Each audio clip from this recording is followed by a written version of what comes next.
Hi guys, welcome back to the channel. So in today's video I want to talk to you about YouTube sewing habits that are not that great for us and that are probably hampering our sewing journey. So YouTube is fantastic. I've been a content creator for 6 years, and before that I used YouTube to learn the skills that I now have. Over the years, YouTube has changed significantly, I would argue beyond recognition now.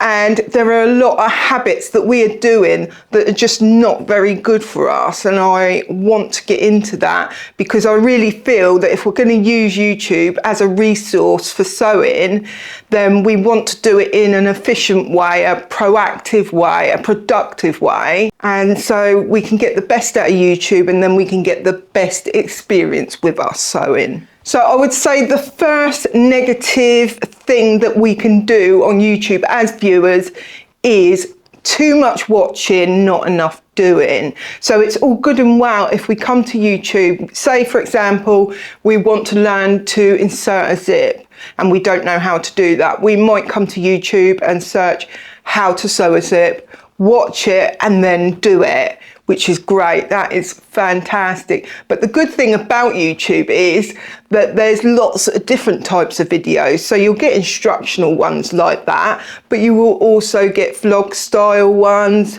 You'll get people who, as content creators, just want to sit and have a chat with their audience. There'll be some that give advice like I do, the tips, and some who actually make sewing and take you on that journey as well. What I find for myself, if you've got an addictive nature, you might find this too. You go through quite a few videos to see and find one that you like. And what happens is you might find a couple of content creators that you really like. Then you start binge watching them, don't you? Because they've got a whole archive of videos. What happens is you get absorbed, and then you find another creator and get absorbed in that. And over time, maybe not in the beginning, but over time you've got this long list of sewing subscriptions that you go through, and it's actually reducing your sewing time because you're more invested in the content creator and their journey rather than your own journey. So for me, the way I've got around this, a little while ago, a couple of years ago, I was watching all the vlogs. In the end, I had to rein it in and stop. I went through a bit of a difficult period, and while I did, I lost interest actually, and I withdrew from watching any videos whatsoever. And actually it's the best thing for me. I was able to focus my brain on other stuff, and while I wasn't sewing at that time, if I had been, it would have been really, really useful to be getting more sewing done, more practice, more experience with the craft. So I would recommend that if you are watching too many videos, including my own, then maybe put a time limit, or maybe say to yourself, I'll watch 2 videos per day, and that will give you more time for sewing, and I think your mental health will be better for it. I guess the next thing as a negative of YouTube is the FOMO. So that's the fear of missing out. So when we are watching these creators, we develop a relationship with them. We want to catch up. We want to know what's going on in their lives, or maybe we don't. Maybe we just want to see sewing from them. Either way, you get really invested, and when they share stuff like the things they're making, the notions they've bought, the fabric they want, the patterns they've acquired, we start to think, oh yeah, it gives us ideas, it gets our juices flowing, and then we're like, start researching, and before you know it, you're on websites, you're buying stuff just because you have this fear of missing out. Not only that, there's the other side of FOMO, which is where we feel bad about ourselves because maybe we can't afford the beautiful serger that some content creator has, which probably was given to them by a brand that they didn't pay for anyway, but we don't know that. It just makes us feel bad. It makes us reflect inwardly. So I would say, in order to limit your FOMO, restrict videos that you're watching.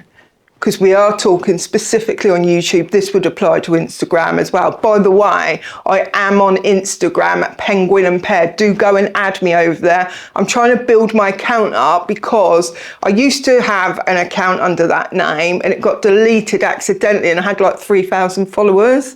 So I lost all of that and I'm trying to build it up again. So if you wouldn't mind subscribing or following, whatever it is over there, that would be really good. When I do make some clothes, I will do the process of, I'll show pictures in my grid, but I will also do stories where I talk about the process, which would be more on the day rather than waiting for a video to come out. So it will be worth you following over there if you can. So in order to combat this fear of missing out, we've got to stop working from a position of lack, to be honest.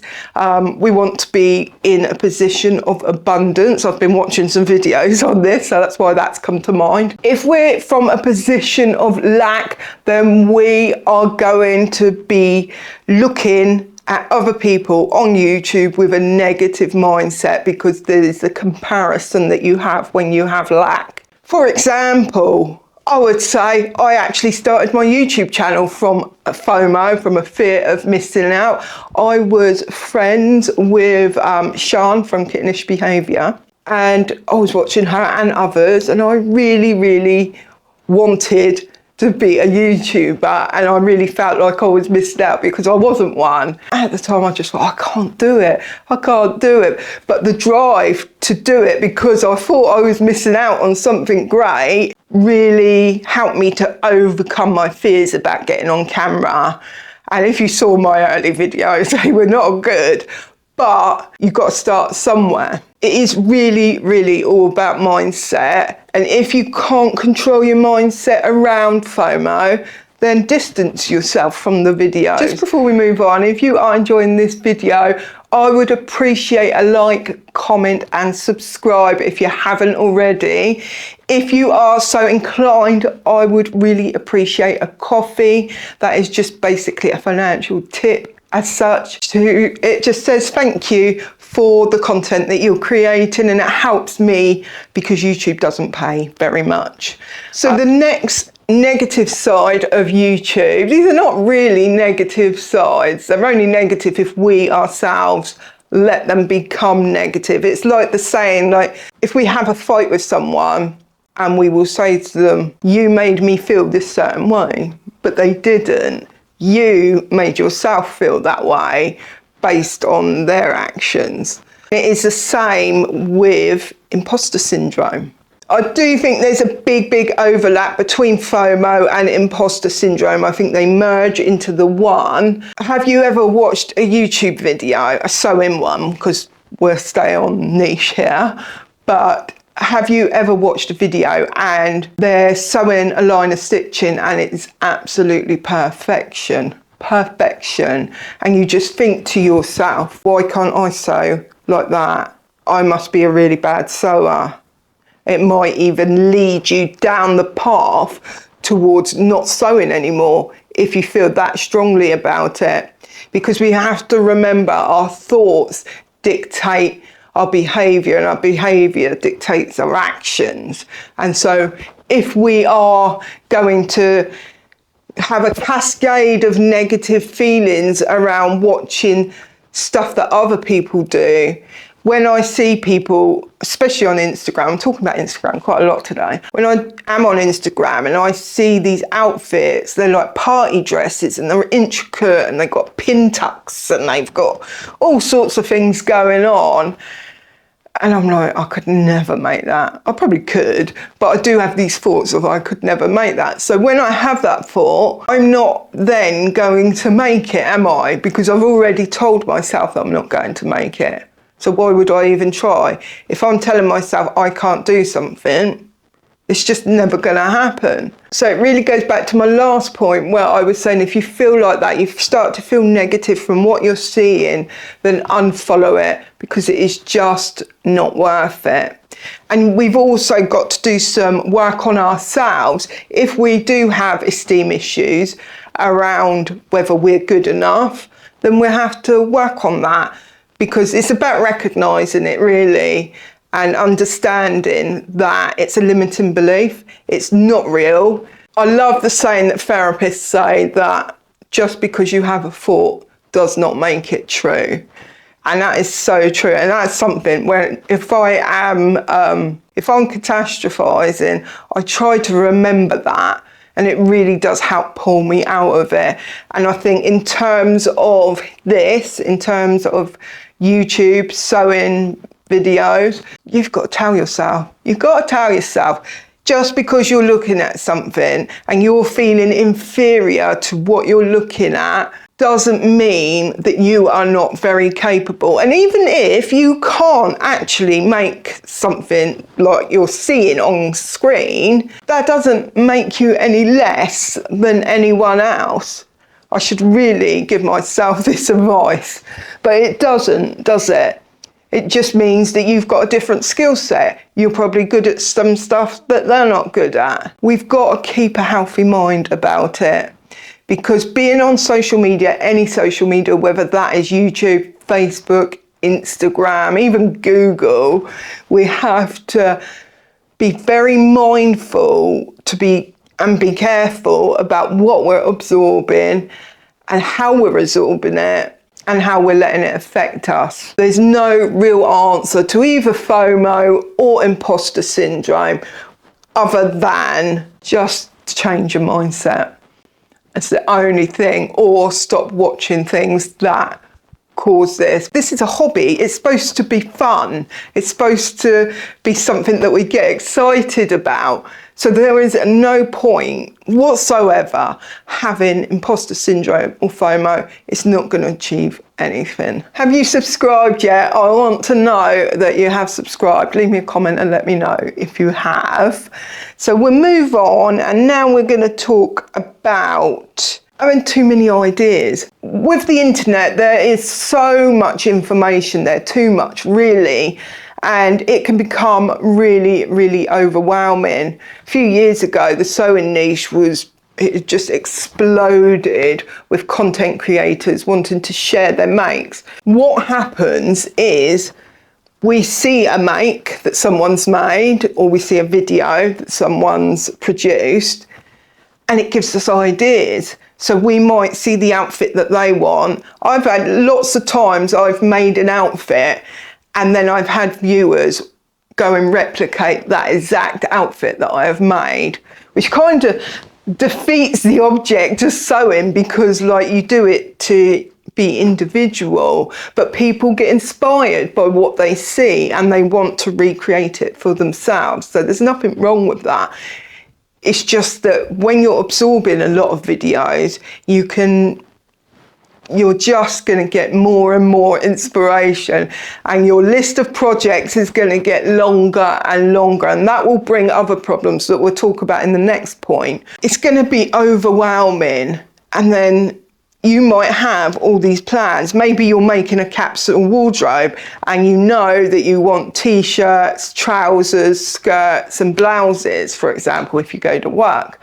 You might know that and you're on point. You've bought the fabric for it. You've got your patterns. You're about to start, and then you see a video and it's a party dress and you're like, well, I am going out in a couple of weeks and I don't actually need a party dress, but it is so beautiful. And so there's the inspiration side of it from that point of view. But even if you do not get directly inspired by something that a content creator is making on YouTube, it might get your creative juices flowing, and it should do, to be honest with you. By the way, talking of which, I have decided on my first garment I'm going to make, which will be a video soon. So I'm going to use this fabric, which you may have seen in the previous video. It's all washed. I've just got to press it. And I'm going to make this skirt. That's exciting. I'll be doing that sometime this week. Anyway, let's get back to what we were talking about. Even if we are not directly inspired by an outfit we see online, we might get our juices flowing, and we should get our juices flowing. And it might be that you see someone makes a dress in a beautiful fabric and you're like, I don't wear dresses, but that fabric would make a lovely pair of trousers. And then you go on the hunt for a pattern and you've completely forgotten that you've got your capsule wardrobe to sew up. I imagine this can have a really negative impact because you'll end up having all the resources for lots of projects and you never get any of them done. And then that makes you feel bad because you're not achieving what you wanted to achieve. It goes back to the early points where I was talking about too much watching and not enough doing. All the points I'm talking about today all tie into each other. It's just about one negative thing can cascade into another negative thing and another negative thing, and in the end your YouTube experience will be not great. Even if you get benefits. Have you ever had a boyfriend who you're like, he's really good looking, he's a nice person, but he's got all these red flags, and then we ignore the red flags and we just focus on the good things, even if there's only 2 good things and there's 8 red flags. It's kind of like that with YouTube, where we are just focusing on, oh, we enjoy watching these videos, but when they're causing other issues in our lives, we're not addressing that. And so it can become a bit of a challenge over whether it's a good thing or not. So if you are someone that gets loads and loads of ideas and it's overwhelming for you, I would just keep a document on my phone and call it something like ideas for sewing. When you watch something and you get an idea from it, write it down in that document, write it down in the document, then forget about it and go back to what you were doing, either watching, sewing, whatever, because then you at least know when you are at a loss for a project to do, you've got this long list of things that you could delve into. It'll make our lives better because we will not be so overwhelmed. So the next negative thing about YouTube, or using YouTube for learning and our enjoyment, our entertainment, it's almost a hobby in itself, isn't it? Just like building stashes and all the rest of it. Watching videos is a hobby. But when we watch these videos and we see the stashes that people have, we see that not just fabric, but like pattern stashes, we might see all the notions they've got. A lot of YouTubers do videos about like sewing notions you can buy from Amazon. I've done them myself. I think I have anyway. I've certainly shown the notions that I have. That ties back into the FOMO and wanting those things. But what it does more detrimentally than that is it justifies the spending that we are doing. So you know, if you've been watching me for any length of time, you know, over the last few years, I was going through a period of decluttering. If you look at my life in a whole, that will make a lot more sense now. You know the outcome of my life. So anyway, I went through this process of decluttering my whole home, including my fabric and what have you. But the reason I had built those stashes up was because I was watching other content creators with these big stashes. I got the FOMO and I did not want to lose out or miss out. And so I was buying the fabric, and then because others were doing it, it justified it for myself. And I used to love a video where people had some fabric and they would pair it with patterns. Lots of people were doing this and it was really interesting. And then I would be like, oh, I've got to have that fabric, especially if it was like a UK creator, so I knew the fabric was available and I could get it. It justified it in my head, and I was spending way too much money on fabric at one point. If you have got 100 pieces of fabric sitting in your cupboard, then buying more is not justifiable in my book. Each to their own, but for me, that would not be justifiable. But when you see enough people online doing the same thing, you're like, well, they've got it, so why can't I? This point really does tie into the FOMO. The only answer I can come up with for this issue of justifying buying stuff is to not watch videos about buying stuff. So if someone's doing a video of 10 notions to buy on Amazon on Prime Day, or I'm just thinking off the top of my head here, don't watch that video if you're going to be influenced. But it is really difficult to avoid these videos. And it's not just videos, it's posts as well on Instagram and Facebook. And it's not only influencers as well, it's all the paid advertising. It's in our eyeballs all the time.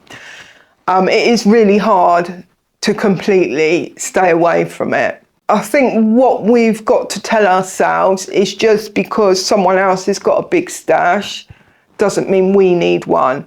And you've got to think about the negative connotations with actually having a big stash, for example. This can apply to anything, but I'm talking about stashes. So just understand that because someone else has got a stash and that works for them, they may love it, it may make them really happy, I'm sure it does, but that doesn't mean it's going to make you happy, not in the long run. And this ties in to the next point, which is when we watch stuff online, we buy too much stuff, don't we? All my points here are merging into each other. So I did cover a bit of this in the last comment. Well, it's something I feel really passionately about, but it's also something that is really prominent, and it is a really big problem. When we are absorbing YouTube sewing videos, in order to sew, we need things. I'm all for slimming down what we use in the sewing process,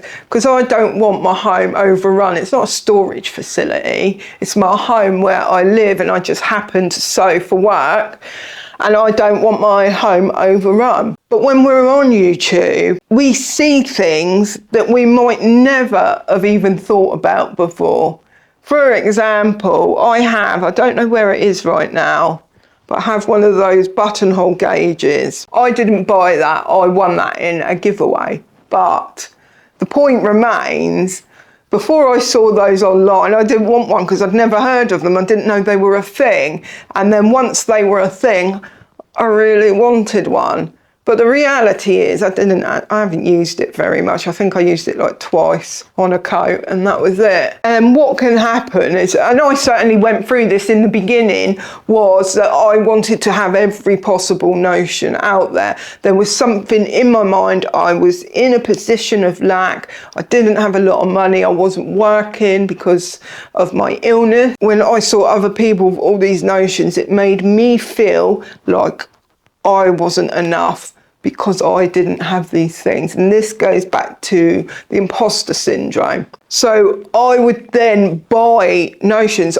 There would be times that I would go in a sewing shop and just browse looking for things to buy. I would not go in there with an idea of what I needed. I was just like, oh, that looks good. I have one of those, and I have one of those, and I have one of those. And it is just because I would see what other people had on YouTube. All of these points that I'm talking about, I've talked about it in terms of mental health, overwhelm, spending too much money, not having the space for the things. That is not the biggest problem. The biggest problem is that when we are absorbing YouTube and we are in this whole rabbit hole, shall we call it, for sewing on YouTube, and we're getting to know all the creators and we are learning things, we're not practicing, we're not doing sewing. It's holding us back from our sewing journey. I don't know about you, but when I was in the beginning of my sewing journey, it was a very slow process for me. I learned very slowly, and it was probably for these reasons, because I was on YouTube, etc. But looking back, I wish that I had learned a lot quicker, and that's why I do these tips videos for you, is to expedite your sewing journey so that you can learn a lot faster than I did. That only works if you're watching the video and then applying the tips that I share with you, and not just me, any creator filter. If they're sharing tips or telling you what to do, the advice is only as good as you making some clothes or the things. Because there's this whole thing on YouTube about, like, we used to do a lot of sew-alongs and things, but I know myself, I used to get frustrated because the sew-alongs, which were a lot of work, would be viewed as entertainment rather than an instruction manual. Because if I'm going to share sew-alongs, which I wouldn't do now, but I'm talking in the past, I want that to be a resource to help improve someone else's journey, not just for entertainment. But ultimately, that's not my decision. I can't control how the viewers absorb and use the information. But what I can do as a viewer is take control of my viewing habits and my behaviours and my actions, and I can do so in a way that is going to make my life the best it can be. So that is all I've got for you. I hope you really enjoyed that. It's a little bit different, wasn't it? A bit of a ranty one, but I hope you liked it. Do like, comment, subscribe. Let me know your negative things about YouTube that you don't like. And we will reconvene hopefully next Sunday. Until then, I will catch you very soon. Don't forget to follow me over on Instagram. Bye for now.